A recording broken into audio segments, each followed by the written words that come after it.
जैसे ही सिद्धार्थ ने hotel midnight का नाम लिया, पेमा ने गाड़ी की ब्रेक मार दी और गाड़ी एक जोरदार आवाज के साथ रुक गई। उसे ऐसे रुकता देख सिद्धार्थ विस्मित हो गया कि आखिर पेमा ने होटल मिडनाइट का नाम सुनते ही गाड़ी क्यों रोक दी, और वो हैरानी से उसकी ओर देखते हुए बोला, क्या हुआ पेमा भैया? पेमा का अचानक से ब्रेक मारना उसकी समझ से परे जा रहा था। मैं वहां नहीं जा सकता, पेमा ने हड़बड़ाते हुए जवाब दिया। ऐसा क्या हो गया जो आप अपने ही होटल नहीं जा सकते? कहते हुए सिद्धार्थ का चेहरा हैरानी से भर चुका था। सिद्धार्थ बाबू, है कुछ वजह जो नहीं जा सकता। पेमा अभी भी सिद्धार्थ को गोल गोल घुमाया जा रहा था और उसकी गोल गोल बातें सिद्धार्थ को समझ नहीं आ रही थी। क्यों, नौकरी छोड़ दी क्या, या फिर निकाल दिया किसी ने? रुको, मैं रिया मैडम को फोन करता हूँ, सिद्धार्थ ने अपना फोन निकालते हुए कहा। अरे उन्हें फोन मत करना, मैंने ना नौकरी छोड़ी है ना किसी ने निकाला है, पेमा सिद्धार्थ को फोन करने से रोकते हुए बोला। फिर क्या हुआ, बताओगे? सिद्धार्थ ने उसकी ओर देखते हुए फिर से सवाल किया और अब की बार उसने सवाल पर थोड़ा सा जोर डाल दिया था। क्या बताएं आपको? जब आपने सुबह हमसे बताया कि आप आ रहे हैं तो हमने बहाना मार के छुट्टी ले लिया कि आपके साथ पार्टी में एंजॉय करेंगे, लेकिन अब पार्टी होटल मिडनाइट में ही है। अब अगर हम वहाँ एंजॉय करने जाते हैं तो रिया मैडम वही है, वो नाराज हो जाएंगी, और अगर नहीं जाते हैं तो हमारी पार्टी छूट जाएगी। पेमा मुंह लटकाकर सिद्धार्थ की बात का जवाब देते हुए बोला। पेमा के इस तरह कहने से सिद्धार्थ की हंसी छूट गई और वो हंसते हुए बोला, अच्छा तो ये बात है, मुझे लगा ऐसा क्या हो गया। चलो कोई बात नहीं, मैं आपके लिए कोई व्यवस्था करता हूँ। उसे लगा था कि शायद पेमा ने बहुत बड़ी गड़बड़ कर दी है, इसलिए वो जाने से मना कर रहा है, लेकिन असलियत जानने के बाद उसकी हंसी निकल गई थी। क्या व्यवस्था करोगे सिद्धार्थ बाबू? अंदर जाएंगे तो पक्का हम किसी न किसी स्टाफ की नजर में आ जाएंगे। सिद्धार्थ की बात का जवाब देते हुए पेमा का मुंह अभी भी लटका हुआ था। अरे पहले मुझे वहां पहुंचने तो दो, फिर देखता हूँ कि क्या हो सकता है। पार्टी तो आज आपके साथ करूंगा मैं, फिर चाहे जो हो जाए। कहते हुए सिद्धार्थ ने पेमा को सांत्वना दी और फिर आगे बोला, चलो होटल के बाहर तो छोड़ दोगे, रिया मैडम आपकी टैक्सी चेक करने नहीं आएंगी। सिद्धार्थ के इतना कहने पर पेमा ने गाड़ी स्टार्ट की और उसे लेकर होटल मिडनाइट की तरफ चल पड़ा। गाड़ी चलाते हुए उसने सिद्धार्थ से कहा, पैसे नहीं है वरना हम और आप करणवीर के होटल में पार्टी करते। करणवीर का नाम सुनते ही सिद्धार्थ थोड़ा सा सचेत हो गया है और वो ये याद करने लगा है कि ये नाम उसने कहाँ सुना है। तभी उसे याद आया कि कहीं ये वही आदमी तो नहीं जो उस दिन उसके घर गया था। कौन करणवीर? उसने पेमा से सवाल किया। आपको याद है जब उस दिन आपको ले जाते वक्त एक गाड़ी ने हमें टक्कर मारी थी? पेमा ने गाड़ी चलाते हुए कहा। हाँ, सिद्धार्थ ने जवाब दिया। वो करणवीर का ही आदमी था, पेमा ने जवाब दिया। अच्छा, तो तभी आप डर के वापस आ गए थे। कहते हुए सिद्धार्थ हंसने लगा। सिद्धार्थ के इस तरह बात करने पर पेमा ने उसे तिरछी निगाहों से देखा तो सिद्धार्थ को लगा कि शायद उसने कुछ गलत कह दिया है और वो बात संभालते हुए आगे बोला। पैसों की क्या चिंता पेमा भैया? क्यों, तुम्हारे पास बहुत है क्या? पेमा ने गाड़ी चलाते हुए सिद्धार्थ से पूछा। अरे है नहीं, लेकिन व्यवस्था हो जाएगी, सिद्धार्थ ने जवाब दिया। कैसे? पेमा ने हैरानी के साथ सिद्धार्थ से पूछा।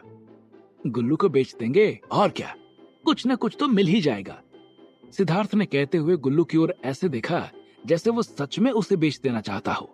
उसके इतना कहने और इस तरह देखने से आराम से लेटा हुआ गुल्लू सिकुड़ सा गया और उठकर तुरंत बैठ गया और मासूमियत के साथ गोल गोल आंखें निकालते हुए सिद्धार्थ और पेमा दोनों को देखने लगा, मानो वो कह रहा हो, भाई कमा के पार्टी कर लो, मेरे को बेचने से तो एक बोतल दारू भी ना मिलेगी। उसके इस तरह से उठने और देखने से सिद्धार्थ और पेमा दोनों हंस पड़े। गुल्लू समझ गया कि दोनों उससे मजाक कर रहे हैं, तो वो फिर से सीट के ऊपर लेट गया। अंधेरा धीरे धीरे छाता जा रहा था। दुधिया रोशनी धीरे धीरे शहर को अपने आगोश में लेती जा रही थी। सिद्धार्थ और पेमा दोनों होटल मिडनाइट की तरफ बढ़ते हुए जा रहे थे, जहां रणधीर अपने परिवार और दोस्तों के साथ अपनी बर्थडे पार्टी को ग्रैंड करने की तैयारी में लगा हुआ था। रिया बेटा, तुम उधर क्यों बैठी हो अकेले? इधर आ जाओ, सबके साथ आकर बैठो। रणधीर के पापा और शहर के बिजनेसमैनों में से एक रणवीर प्रताप ने टिया की ओर देखते हुए कहा। सब अपने अपने में मशगूल थे। कोई सेल्फी ले रहा था तो कोई फिजूल के जोक्स पर बिना मतलब हंसे जा रहा था। किसी को किसी से कोई खास मतलब नहीं था। सब बस होटल मिडनाइट की मेजबानी का लुत्फ उठाने आए थे। उसमें से कई युवक युवतियां ऐसे भी थे जो काफी धनाढ्य थे और उनकी रईसी उनके कपड़ों पर और उनके गैजेट्स पर झलक रही थी। तो वहाँ कई लोग ऐसे भी थे जो थोड़े नॉर्मल कपड़े में थे और उनके बीच हीन भावना महसूस करते हुए किनारे बैठे हुए थे। वहीं रईसों के बच्चे उनकी तरफ देखते हुए अजीब अजीब से इशारा कर रहे थे कि जैसे उन्होंने कोई अजूबा देख लिया हो। उनमें से एक ने जाके रणधीर से कहा, भाई तूने इन लोगों को किस लिए बुलाया है? उसकी निगाह और आवाज दोनों में उन लोगों के लिए घृणा साफ दिखाई दे रही थी। भाई तुम लोग तो बलून वगैरह लाओगे नहीं, उसके लिए भी तो कोई होना चाहिए। कहते हुए वो ताली मारकर हंस पड़ा और फिर आगे बोला, थोड़ी देर रुको, एक और नमूना आता होगा, उससे मुझे आज मजा चखाना है।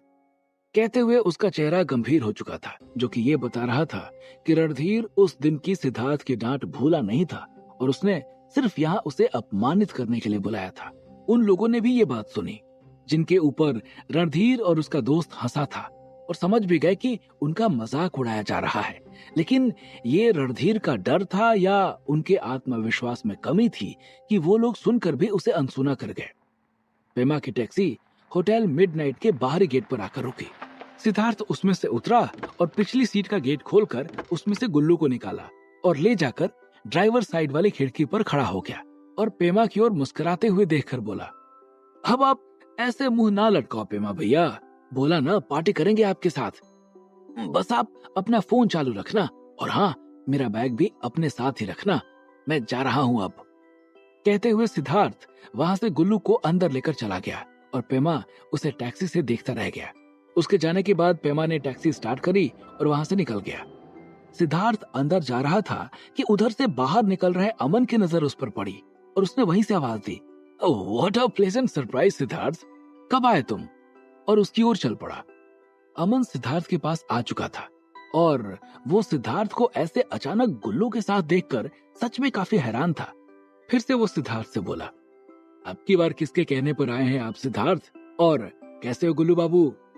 अमन ने अगला सवाल दागा। मैं अपने दोस्त की बर्थडे पार्टी में आया हूँ और गुल्लू भी ठीक है। कहते हुए सिद्धार्थ ने अमन के दोनों सवालों का जवाब दिया। अच्छा एक मिनट रुको। कहते हुए वो पीछे की ओर मुड़ा और उसने अपने होटल के एक स्टाफ को आवाज दी। वो दौड़कर उसके पास आकर खड़ा हो गया और अमन की तरफ देखते हुए बोला, यस सर, इन्हें ले जाकर इनके वेन्यू तक छोड़ दो और हाँ, ये हमारे खास मेहमान हैं तो इन्हें कुछ स्पेशल पिलाओ ले जाकर। एक काम करो, जो सबसे बेस्ट हो वो पिलाओ। अमन ने अपने उस स्टाफ से कहा और फिर सिद्धार्थ को देखते हुए बोला, आप ऊपर जाओ, मैं आता हूँ थोड़ी देर में, फिर हम दोनों बैठकर बातें करते हैं। ठीक है। अमन की बात सुनकर सिद्धार्थ ने कहा और फिर अमन वहां से अपनी कार की तरफ निकल गया और सिद्धार्थ से उस स्टाफ ने बहुत ही विनम्रता पूर्वक पूछा, आपको कहाँ जाना है सर? रणधीर के नाम से जो हॉल बुक हो वहीं छोड़ दो। सिद्धार्थ ने मुस्कुराते हुए जवाब दिया। उसके नाम बताने पर वो स्टाफ सिद्धार्थ को लेकर रिसेप्शन पर पहुंचा और वहां उसने रिसेप्शन पर बैठी लड़की से पूछा, मैम देखिए रणधीर के नाम से किस फ्लोर पर पार्टी हॉल बुक है? रिसेप्शनिस्ट ने स्टाफ के कहने पर अपना सिस्टम चेक करना शुरू किया, लेकिन सारी बुकिंग चेक करने के बाद भी उसे रणधीर के नाम से कोई बुकिंग नहीं मिली और उसने सिद्धार्थ की तरफ देखते हुए जवाब दिया, आई एम सॉरी सर, लेकिन इस नाम से यहाँ कोई भी बुकिंग नहीं है।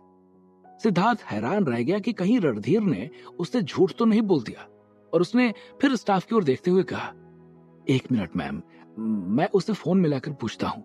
और फिर अपना फोन निकालकर उसमें रणधीर का नंबर डायल किया और 2-3 बेल जाने के बाद उसने फोन उठाया और बोला, कहाँ है भाई तू? मैं नीचे रिसेप्शन पर हूँ, किस फ्लोर पे आना है? सिद्धार्थ ने रणधीर से पूछा।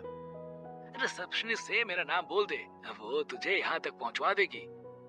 रणधीर ने घमंड के साथ जवाब दिया तो सिद्धार्थ बिना मुस्कुराए नहीं रह सका और बोला, बताया था भाई, लेकिन यहाँ ये बोली कि इस नाम से कोई बुकिंग ही नहीं है। सिद्धार्थ की आवाज में तंज था और ये बात रणधीर ने अच्छे से महसूस कर ली थी कि सिद्धार्थ उसका मजाक उड़ा रहा है और उसने बिना ज्यादा बात का बतंगड़ बनाए बोला, अरे भाई बुकिंग मेरे पापा के नाम से है, रणवीर प्रताप के नाम से चेक करवा के आजा। और फोन काट दिया। रणधीर के फोन काटने के बाद उसका दोस्त उससे बोला, कौन था भाई? आ गया है जंगली, नीचे है, इसे आज ढंग से मजा चखाना है। कहते हुए रणधीर ने होठ चबा लिए थे। फोन कटने के बाद सिद्धार्थ ने रिसेप्शनिस्ट से पूछा, मैम बुकिंग रणवीर प्रताप के नाम से है, और वो चेक करने लगी। फिर उसने सिद्धार्थ के साथ खड़े स्टाफ की ओर देखते हुए कहा, सर का पेट ले लो और सर को फर्स्ट फ्लोर के पार्टी हॉल में छोड़ दो। उसका इशारा सिद्धार्थ की बाहों में बैठे गुल्लू से था, जो कि अपनी गोल गोल मासूमियत से भरी आंखों से आज होटल मिडनाइट की खूबसूरती को निहारे जा रहा था। हालांकि ये दूसरा मौका था जब वो इस होटल में आया था, लेकिन पहली बार जिस परिस्थिति में आया था उस वक्त और आज के वक्त में जमीन आसमान का अंतर था।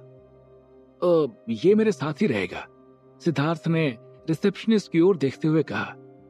पेट अंदर पार्टी में अलाउड नहीं है सर, रिसेप्शनिस्ट ने विनम्रता पूर्वक जवाब दिया।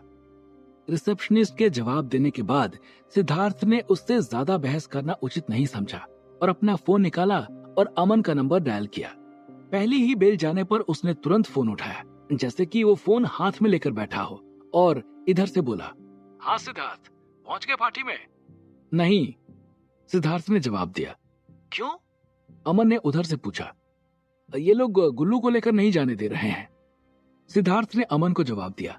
अमन समझ गया कि सिद्धार्थ पार्टी में नहीं जाएगा, वो मंजूर है, लेकिन गुल्लू को एक मिनट भी अपने पास से अलग नहीं करेगा। तो उसने उधर से जवाब दिया, रिसेप्शन पर जो है उसे फोन दो। अमन के इतना कहने पर सिद्धार्थ ने अपना फोन रिसेप्शनिस्ट को पकड़ा दिया। रिसेप्शनिस्ट ने अमन से बात करने के बाद स्टाफ की ओर देखते हुए कहा, अमन सर ने अलाउड कर दिया है, ले जाकर इन्हें पार्टी में छोड़ दो।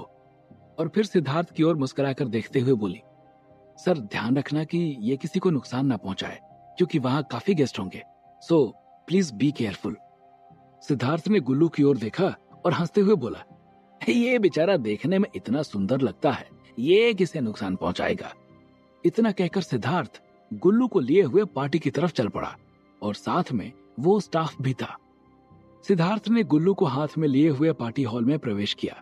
हालांकि वो कई बार इस होटल में आ चुका था, लेकिन उसकी नजर पहले कभी होटल मिडनाइट की खूबसूरती पर ज्यादा नहीं गई थी, या यूं कहें आज उसे होटल काफी ज्यादा खूबसूरत लग रहा था।